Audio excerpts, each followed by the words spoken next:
ద్రాక్షారామం శైవక్షేత్రంలో అగంతకులు దుశ్చర్యకు పాల్పడ్డారు. భీమేశ్వర స్వామి కోనేటి శివలింగాన్ని ధ్వంసం చేశారు. పానవట్టం పైన ఉన్న లింగాకారాన్ని పెకిలించేశారు అగంతకులు. నిందితులని గుర్తించి కఠిన చర్యలు తీసుకోవాలని స్థానికులు డిమాండ్ చేస్తూ ఉన్నారు.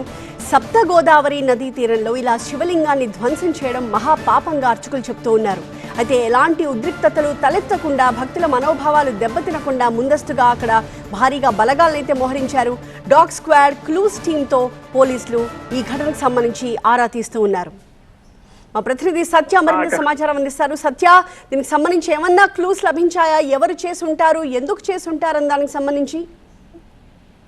ప్రస్తుతం అయితే మాత్రం పోలీసులు ఉదయం నుంచి గాలింపు చర్యలు చేపట్టారు. అయితే కొంతమంది ఆకతాయిలు పని చేశారన్న కోణంలో దర్యాప్తు చేస్తున్నారు. ఇప్పటికే 4 వ్యక్తులను అదుపులో తీసుకున్నట్లయితే పోలీసులు చెప్తున్నారు. అంటే వీళ్ల పనా లేదంటే కావాలని ఈ రోజు ఏదైతే ముక్కోటి ఏకాదశి పర్వదిన సందర్భంగా ఈ రోజు భీమేశ్వర స్వామి ఆలయానికి చాలా మంది భక్తులు వస్తుంటారు. అయితే ముందు రోజు అర్ధరాత్రి ఘటన జరిగినట్టుగా తెలుస్తుంది. ఎందుకంటే భీమేశ్వర స్వామి ఆలయం వెనుకున్నటువంటి సప్త గోదావరి నదీ తీరంలో ఈ శివలింగాన్ని ధ్వంసం చేయడం కూడా హాట్ టాపిక్ గా మారింది. అక్కడంతా కూడా తీవ్ర చర్చకు దారితీస్తుంది. స్థానికంగా ఉన్నటువంటి స్వామి అయ్యప్పలు కానివచ్చు, అక్కడ ఉన్న భక్తులు కానివచ్చు, ఈ ఘటనని పైన సీరియస్ అవుతున్నారు. ఎవరైతే దీన్ని వెనుకున్నారో వాళ్ళు వెంటనే కఠినంగా శిక్షించాలంటూ కూడా హిందూ ధార్మిక సంస్థలకు సంబంధించిన సంఘాలు కూడా ఇప్పటికే ఆందోళన చేపట్టాయి ఆలయం బయట. అయితే స్థానికంగా ఆలయ ఈవో దీని సమాచారం ప్రకారం పోలీసులకు అయితే ఫిర్యాదు చేశారు.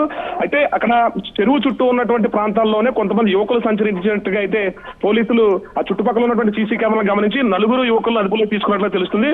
పూర్తి వివరాలు పోలీసులు వెల్లడించాల్సి ఉంది. ఏదేమైనప్పటికీ ముక్కోటి ఏకాదశి పర్వదినాన ప్రముఖ పుణ్యక్షేత్రమైన ద్రాక్షారామం ఆ చెరువు దగ్గర ఏదైతే కొలను ఉందో కొలను దగ్గర శివలింగం ఒక అడుగున్నర ఉండే శివలింగాన్ని గుర్తు తెలియని వ్యక్తులు 2 ముక్కలు చేసి ఒకటి ముక్క చెరువులో పాడేయడం, ఆ కోనేరులో పాడేయడం, ఒక ముక్కని గొట్టు మీద పాడేయడంతో భక్తుల మనోభావాలు దెబ్బతీసే విధంగా ఈ ఘటనకు సంబంధించి హిందూ ధార్మిక సంస్థ సంఘాలతో పాటు అందరూ కూడా ఈ ఘటనపై సీరియస్ గా పోలీసులని ఖచ్చితంగా ఈ ఘటనకు సంబంధించిన చర్యలు తీసుకోవాలని కోరుతున్నారు.